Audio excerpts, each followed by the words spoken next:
Salam, hər vaxtınız xeyir. Bugün sizə 11 sinif şagirdlərinin attestat qiymətlərinə necə baxmalı olduğunu göstərəcəm. Mən əvvəlki videolarda MyGov vasitəsilə də attestata baxmağı göstərmişdim. İndi isə attestat qiymətlərini göstərəcəm. Xatırladım ki, bəzi məktəblər attestat məlumatlarını MyGov-a yükləyib, amma bəziləri hələ yüklənməyib. Ona görə səbir olub gözləmək lazımdır. İndi isə sizə proseduru necə eləmək lazım olduğunu göstərim. Və biz Safari'dən və yaxud da ki, Chrome-dan istifadə edə bilərik. İndi Safari'yə daxil olub, yaxud da ki, Chrome-a daxil olub, fərqi yoxdur.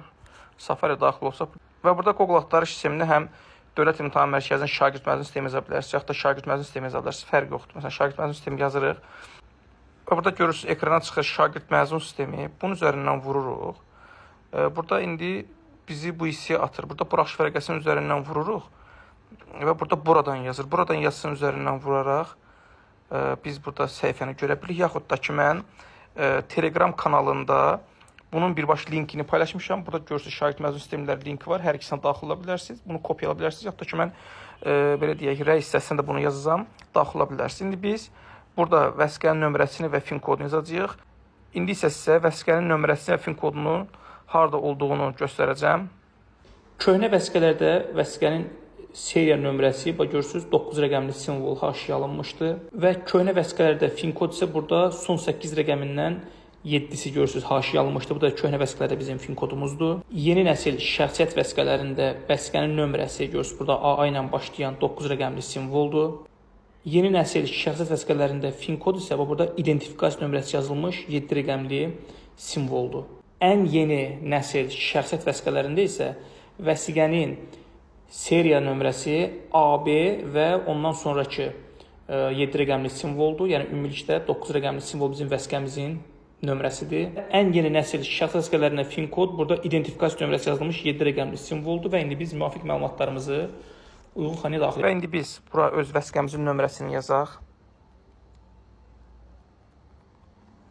Daha sonra fin kodumuzu yazırıq.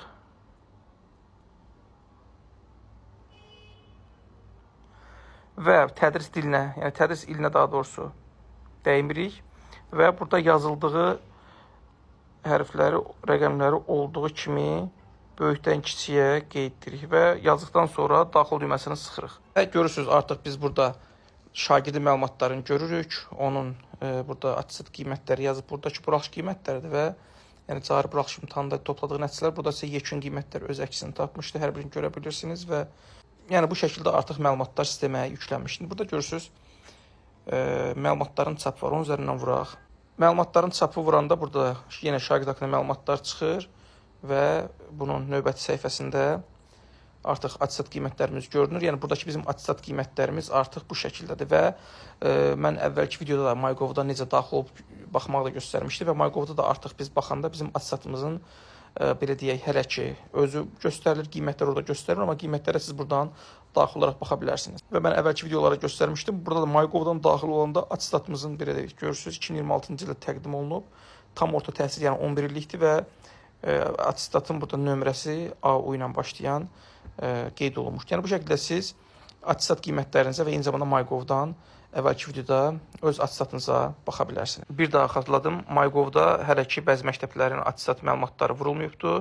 Digər tərəfdən kimdə yoxdursa bunu gözləsin və əgər qiymətlər sizdə MyGov-da göstərmirsə, siz səbirli olun. Bir neçə gündən sonra bütün məlumatlar hamısı MyGov-da öz əksini tapacaq. Bütün 11-ci sinif şagirdlərinin hər birinə uğurlar arzu edirəm.